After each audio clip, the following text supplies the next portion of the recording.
Good morning everyone. Today we will go for the discuss about the palatine tonsils. They are in general say as a tonsils. Okay. They are also referred as a palatine tonsils or fusial tonsils. Okay. These are the one of the lymphoid tissue present in the oropharynx. The main function of this is it produces the immunoglobulin function, and it prevents from the infections from the outside or mouth infections. Okay, it prevents the infections. Main function of the tonsils, and they produce the immunoglobulins. Okay, the palatine tonsils are a bundle of lymphatic tissue located in the lateral wall of the oropharynx. Okay, these are mainly present in the lateral wall of the oropharynx. These are almond shaped or ovoid mass of lymphoid tissue situated bilaterally in the lateral wall of the oropharynx within the tonsillar fossa. Okay, or it is also say as a tonsillar sinuses or recess, and they are bounded by the palatoglossal folds anterior pillar, and you can say as a posterior pillar. And these tonsils are belongs to mucosal associated lymphoid tissues. These are belongs to mucosal associated lymphoid tissue. And you can go for the next slide. Okay, you can see here this is a tonsils. Okay, this is the anterior fold of the oropharynx, and this is the posterior fold of the posterior fold of the oropharynx, and this is the anterior fold, mucosal fold. This is also posterior mucosal folds. These are also say as a palato anterior. This one. Okay, this one anterior fold. This is also say as a palatoglossal fold or palatoglossal arch, and this posterior arch. This is, you can see here, this is arch like structure.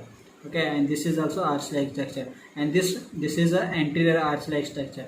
This anterior arch like structure is say as a palatoglossal arch, and this posterior arch like structure say as a palatopharyngeal arch. Okay, and in between and this is also say as a posterior pillar, and this is the anterior pillar of the mouth or of the throat, and this is say as a what a palatine tonsils. In between the anterior pillar and posterior pillar there is situation or location of the tonsillar fossa, or in that tonsillar fossa there is tonsils or palatine tonsils are situated. Okay, and these palatine tonsils, okay, these are the one of the lymphoid tissue of the oropharynx. Here can see the one forms the ring. That ring is say as a Walder's ring. Okay, this is Walder's ring is mainly consist of the four type of the lymphoid follicles or the tissues. One is here you can see as a pharyngeal.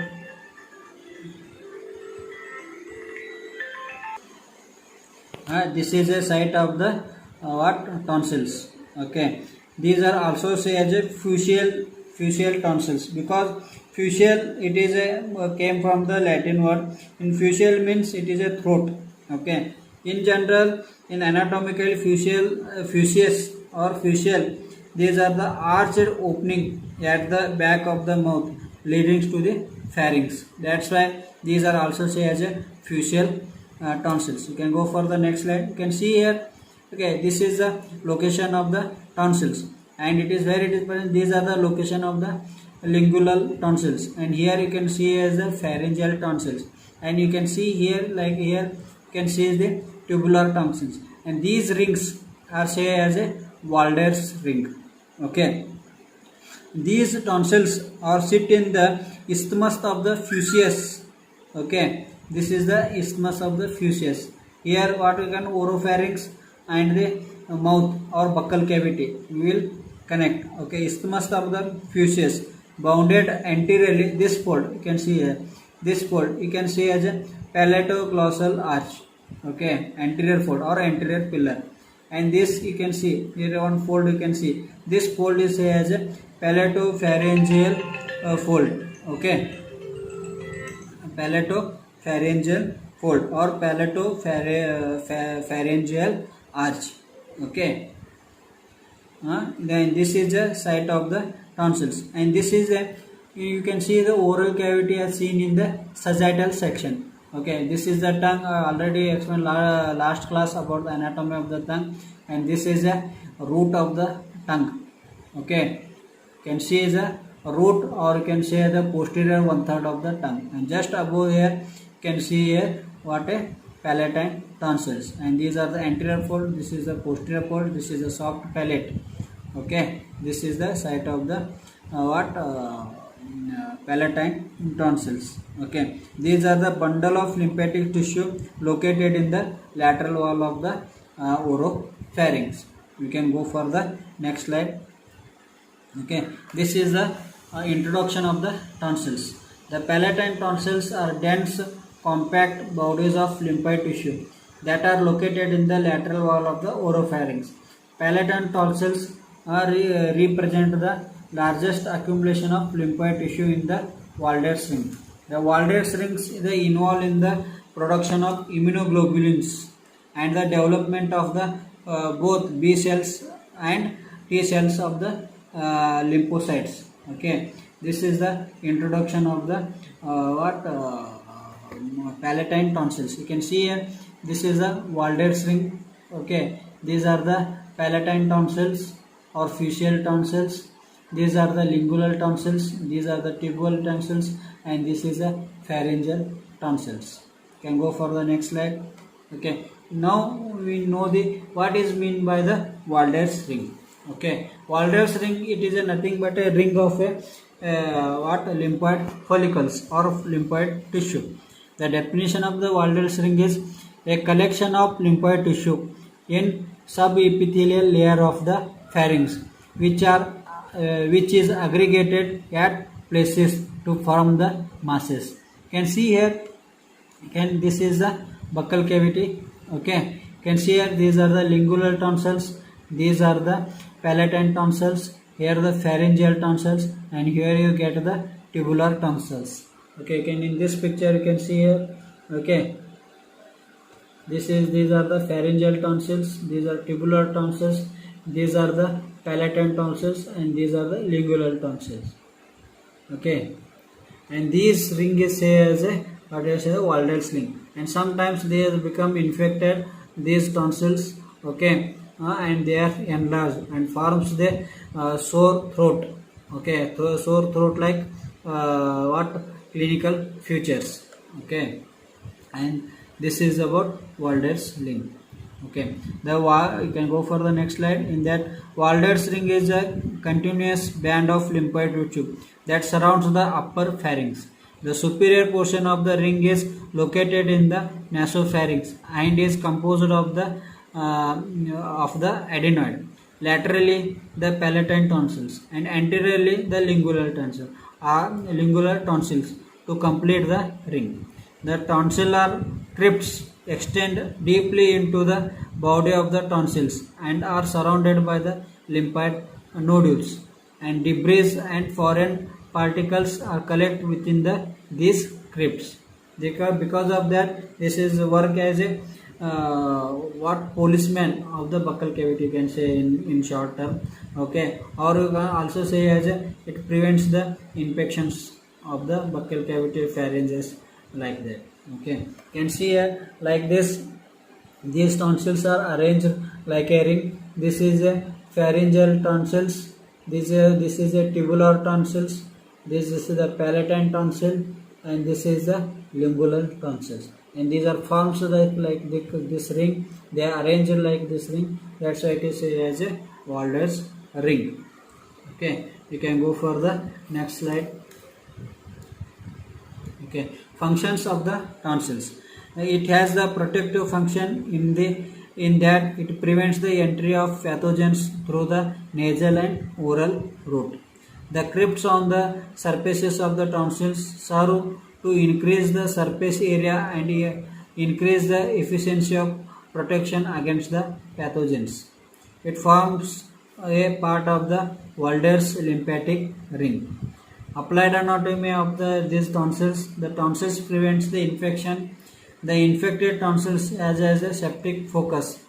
The damage of the paratonsillar vein during the tonsillectomy leads to the excessive venous hemorrhage.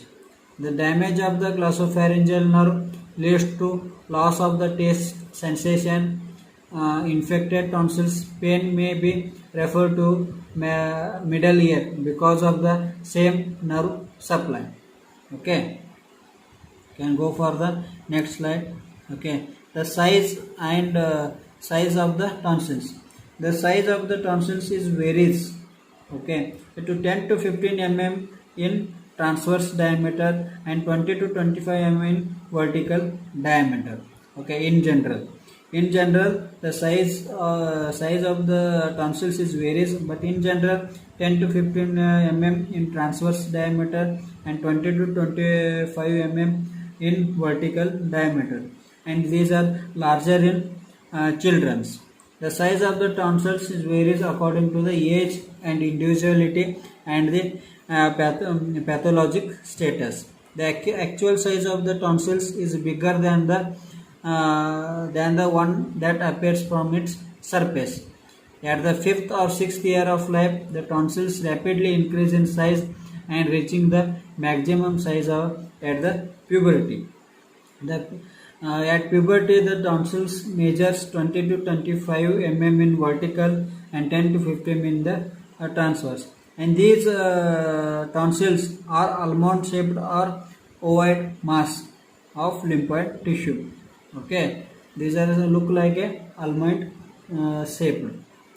Okay, the anatomy of the tonsils. The palatine tonsils are 2 in number and ovoid in shape, situated in the tonsillar fossa in the lateral wall of the oropharynx.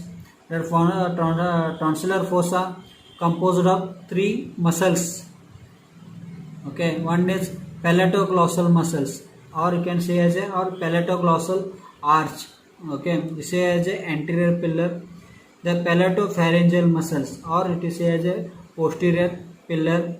The superior constrict muscle or laterally forms the larger part of the tonsillar bed or lateral wall.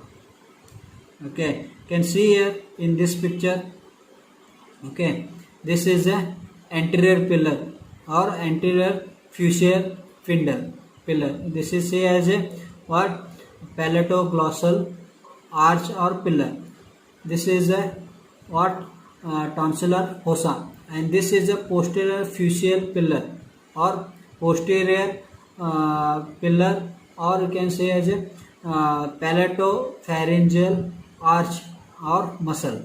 Okay, and you can see here this is the one is the anatomy in the during the anatomy of the tongue, I will say. Okay, and here you can during the anatomy of the tongue I will show say the vallecula. Okay, depression of furrow in between the tongue and epiglottis. Just above that you can see as a this is valleculum. It is an epiglottis valleculum. It is a landmark for the intubation. Just above that you can see the posterior fusial pillar. Okay, this is about the fossa of the tonsils. Okay, you can see already I will say about the this is the one of the lymphatic tissue present in the lateral wall of the oropharynx, and you can see here it is a lateral wall of the oropharynx. Okay, in that you can see easily that this is a anterior fold or anterior pillar. Okay, and this is a posterior pillar. In between the anterior and posterior pillar there is forms the tonsillar fossa. In the tonsillar fossa we can form the what? Palatine tonsils, and in that palatine tonsils it has the 2 poles. It is upper pole and this is lower pole, and this is the anterior border and this is the posterior border, and 2 surfaces. You can medial surfaces and posterior surface. Okay, and these folds, okay, anterior border and posterior border are have the relation with the what? These folds, palatoglossal fold and palatopharyngeal fold. Okay, and these are these you can easily what make the surface marking as a almond shaped area over the lower part of the master's muscles, a little above and in front of the angle of mandible, mark the tonsils on the surface. Okay, it has the two surfaces, one is medial surface and one is lateral surface. Okay, lateral surface is forms the bed or tonsillar bed. Okay, you can go for the next slide. In that you can know how the tonsillar bed is formed, everything. Okay, okay, it also has the one capsule, that is you can see as the hemicapsule. Okay, hemicapsule and medial surface. Okay, it is non-keratinized stratified squamous epithelium, and it is continuous with that of platoglossal folds and tongue. Okay, and these what medial surfaces have the 12 to 15 tonsillar crypts. Okay, this is about the tonsillar tonsils, and you can see here this is the upper pole and this is the upper pole, this is the lower pole, this is the medial surface, that is the lateral surface. Lateral surface is present to the forms the lateral wall of the oropharynx also. Okay, this is the anterior border and this is the posterior border. Okay, you can see here clearly. Medial surface. The medial surface is covered by the non-keratinized stratified squamous epithelium, which dips into the substance of tonsils in the forms the crypts. You can see here. Okay, this is the medial surface of the tonsils, and you can dips or here have the somewhat furrows or depressions, or you can say trabecules. Okay, these are dipped and forms the what crypts or cryptas. Okay, and what is the and the upper pole, it has the big crypts or larger crypts, and that crypt is said as a crypta of magna. Okay, okay, these are say as a what crypta magna. In crypta, it in Latin word crypta means valley or hidden. Okay, in actually word meaning of the crypta is valley or hidden.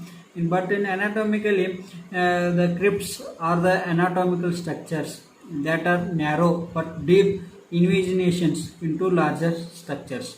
That structures are say as a crypts. Okay, these crypts are the what the invagation into the larger structure, but in deep hidden invaginations. Okay, you can see here also crypts means these are what anatomical narrow deep invagation into the larger structure. You can see here these are the narrow deep invagation into this tissue or this in lymphoid tissue or in the tonsils, and that's why these narrow deep invaginations are say as a crypta. Word meaning of the crypta means hidden or valley.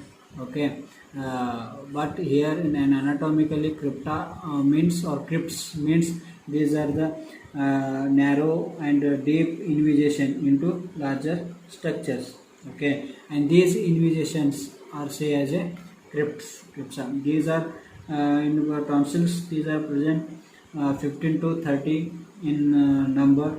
Okay, and these are in the upper pole. It has a large crypts. That large crypt is say as a big crypts say as a what crypta magna. Okay, crypta magna.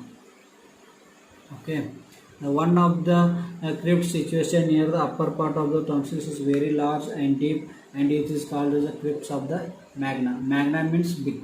Okay, and these are another further crypts are present. That crypts are say as a primary crypts. You can see here these are the primary crypts or secondary crypts. Okay, it is the lateral surface of the tonsils. It is covered by the fibrous capsule of the tonsils, and this is a capsule. You can see here in this picture, this is a capsule. Okay, capsule means this is a covering. Okay, but you can see it is covers only one side.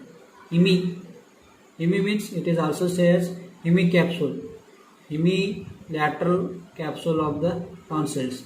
It is not covers the medial surface. Okay, in medial surface it covers the mucous membrane, but here it is covers the only what lateral surface. Okay, it is also say as a hemi capsule. Okay, it is covered by the fibrous capsule of the tonsils.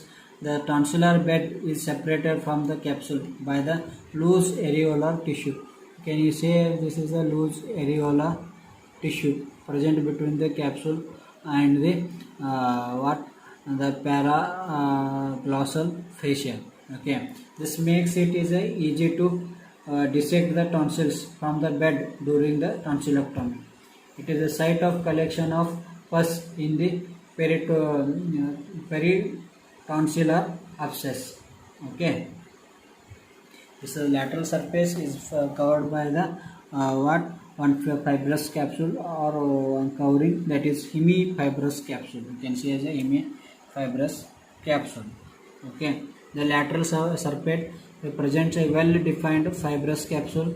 The tonsillar capsule is a specialized portion of the pharyngobasial fascia and extends into the form of septa that conduct the nerves and vessels. Okay, the bed of the tonsils.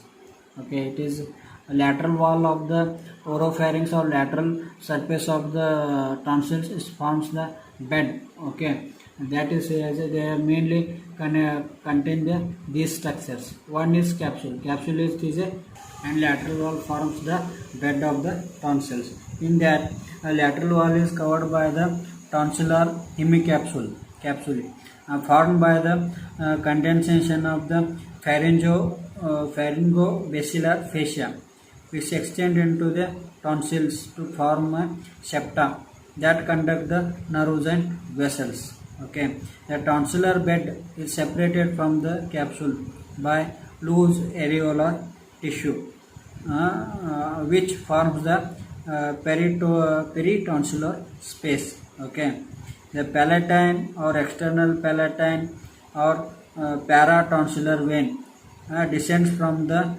palate in the loose areolar tissue. The capsule is firmly attached antero-inferiorly to the side of the tongue and just in front of the insertion of the palatoglossal and palatopharyngeal muscles.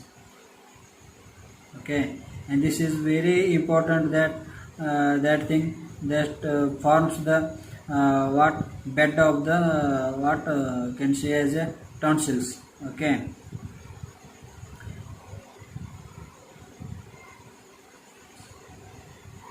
the bed of the tonsils is consists mainly outwards to inwards or from within outwards. Bed consists of the capsule, loose areolar tissue, paratonsillar vein,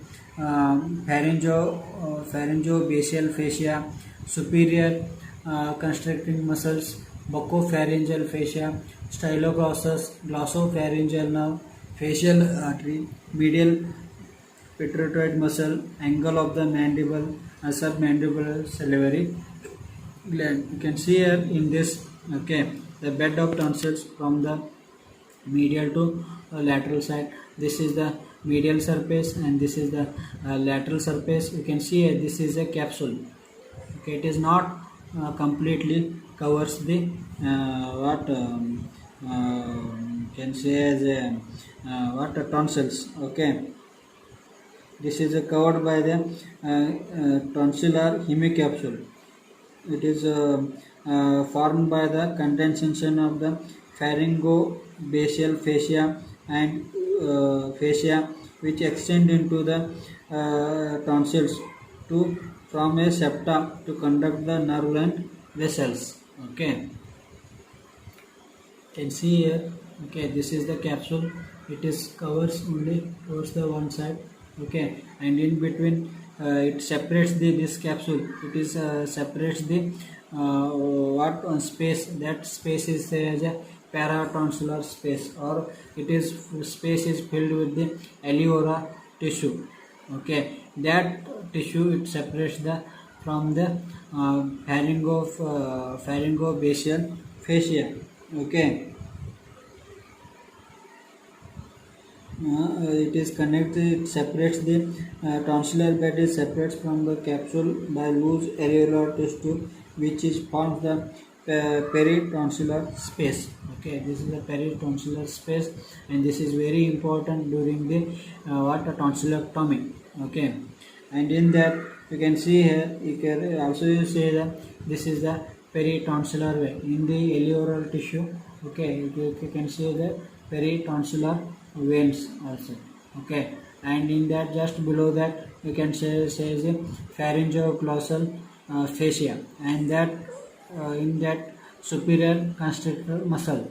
Okay, and buccopharyngeal fascia. Okay, like that it forms the bed of the tonsils, and ramus of the mandible, facial artery, glossopharyngeal nerve, and styloglossus muscle, and the submandibular gland. Like this it forms the bed of the what tonsils. This is all you can say as a bed of the tonsils. You can see here in this picture also. Okay, this is the lateral border, this is the capsule of the tonsils, and this is the loose areolar tissue with paratonsillar vein. Okay, this is a loose areolar tissue with the paratonsillar vein, and just behind that you can see as the pharyngobasal fascia, and in between the pharyngo and buccopharyngeal fascia you can the supinal constrictor.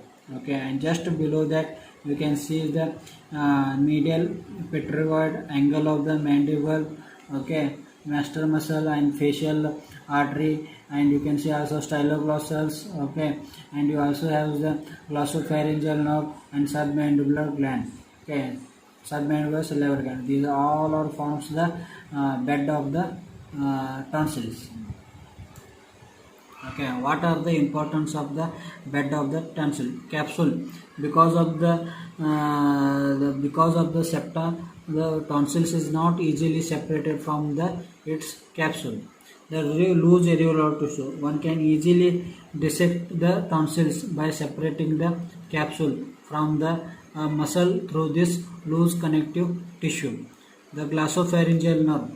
Okay, this nerve can be easily injured during the surgery of the tonsillar bed.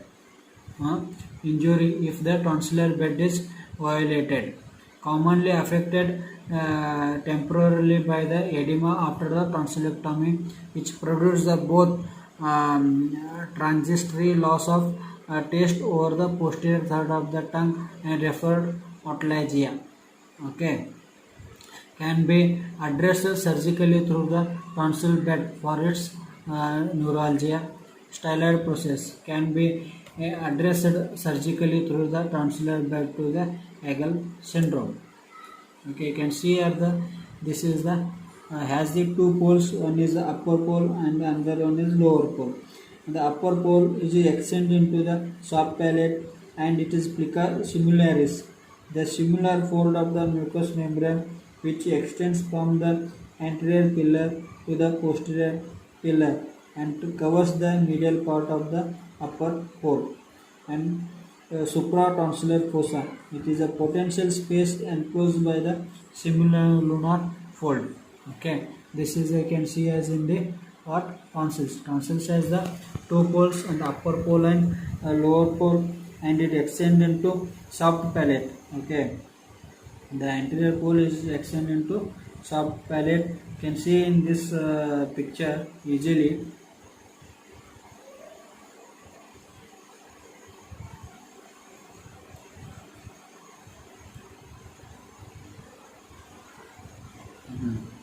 This is a superior pole. Okay, in this you can see our upper pole. Okay, it extend into the soft palate. This is the soft palate. Okay, you can see in the next picture. Okay, this is the upper pole. Okay, this is the extent from the soft palate. Plica similaris is a fold of the mucous membrane which extends from the anterior pillar. Okay, you can see that this is the anterior pillar. Okay, pillar to the posterior pillar. Okay, like that you can fold it, say that fold is as a plica similaris and covers the medial part of the upper pole. Okay, this is the plica similaris. This is the plica similaris is fold of mucous membrane which extends from the anterior pillar to the posterior pillar and covers the medial part of the upper pole. And supratonsillar fossa, it is a potential space, okay, enclosed by the semilunar fold. Okay, this space is as a what, a supratonsillar fossa, and it is a lower pole. Okay, this is attached to the tongue. It is a triangular fold of mucous membrane. Okay, this is the triangular fold of the mucous membrane extend from the anterior dorsal pillar to the lower pole. Okay, you can see here this is triangular like this. Okay, this is the triangular fold of mucous membrane extend from the anterior pillar to the lower pole. You can see that this is a lower pole. And then tonsillolingual sulcus. Okay, lingular, I also know what is meant by lingular and what is the tonsils. It is a sulcus. It separates the tongue from the lower pole and it is seat of the carcinoma. Okay, this is a sulcus. Okay, this sulcus is as a tonsillolingual sulcus. It separates from the tongue from the lower pole.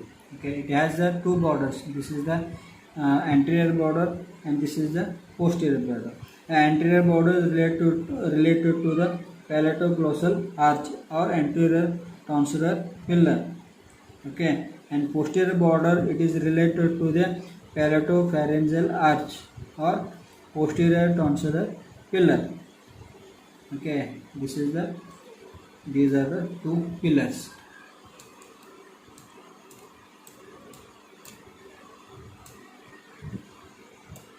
This is upper pole. Upper pole extended to the soft palate. There is a semilunar folds of mucous membrane which covers the medial part of the upper pole. It extends from the anterior pillar to the posterior pillar. It encloses the potential space that is as a supratonsillar fossa. Now we can go for the lower pole. This is attached to the tongue. A triangular fold of mucous membrane extend from the anterior pillar to the anterior inferior part of the tonsils. Okay, anterior part of the tonsils. Okay, the anterior tonsillar space is a space enclosed by the triangular fold of mucous membrane. Tonsillolingual sulcus is the sulcus separating the tonsils from base of the tongue by the seat of the, and this is a seat of the carcinoma. Okay, now we can go for the blood supply of the tonsils. The blood supply of the tonsils is majorly divided into according to pole. There is two poles, anterior pole and posterior pole. The anterior pole mainly supplied by the descending palatine artery and tonsillar branch of ascending pharyngeal artery. The descending palatine artery, it is a branch of the maxillary artery, and ascending pharyngeal artery, it is a branch of a carotid artery, external carotid artery. Okay, you can see here why it is as ascending pharyngeal artery. It is ascends or moves upwards. Okay, that's why it is as ascending pharyngeal artery, and it has gives the branches to tonsils. These are say as a tonsil. Most of the upper pole is supplied by the descending palatine artery and tonsillar branches of the ascending pharyngeal artery. Okay, and lower pole is mainly give the supply by the lingual branches, okay, of the tonsil. The dorsal lingual branches of the lingual artery, okay, and the facial artery gives the branches. There is the tonsillar arteries and ascending palatine artery. These are the branches of the facial artery. The lower pole is mainly supplied by the ascending palatine artery, tonsillar artery. These are the branch of the facial artery. Okay, and what dorsal lingual branches of the lingual artery. These are branches of the external carotid artery. This is the blood supply of the tonsils. The blood supply of the tonsils is mainly by the 5 arteries: tonsillar branch of the facial artery, ascending palatine branch of the facial artery, ascending pharyngeal branch of the external carotid artery, dorsal lingual branch of the lingual artery, and descending palatine branch of the maxillary artery. It is easily remember as a love father and master. Love, L for denotes lingual artery, F for facial artery, A for ascending pharyngeal artery, M for maxillary artery. Now we can go for the venous drainage. The venous drainage is mainly by the peritonsillar flexus about the capsule that drain into lingual and pharyngeal drainage, the lingual pharyngeal vein to the internal jugular vein. The venous drainage by the tonsils are the peritonsillar flexus to about the capsule and that drain into lingual and pharyngeal vein, that lingual pharyngeal drain into internal jugular. Now we can go for the nerve supply. Nerve supply mainly by the glossopharyngeal nerve, but tonsillar branches of the glossopharyngeal nerve about lower pole of the tonsils. The descending branch of the lesser palatine nerve which courses through the petrigopalatine ganglion. The applied anatomy of the glossopharyngeal nerve, if any injury or any edema to or after the post-operative tonsillitis, sometimes that causes the edema or that causes the little bit injury to the glossopharyngeal, that causes the otalagia. Okay, and they also cause some disturbance in the taste of the posterior 1/3 of the tongue. The cause of the referred the applied anatomy is the cause of the referred otalagia with the tonsillitis is through the tympanic branch of the glossopharyngeal nerve. And sometimes during the tonsillectomy, if you injure this one, the patient may suffer from the loss of taste in the posterior 1/3 of the tongue. Okay, here is one video is there. By that you easily understand the anatomy of the tonsils. It is the surgery of the tonsillectomy.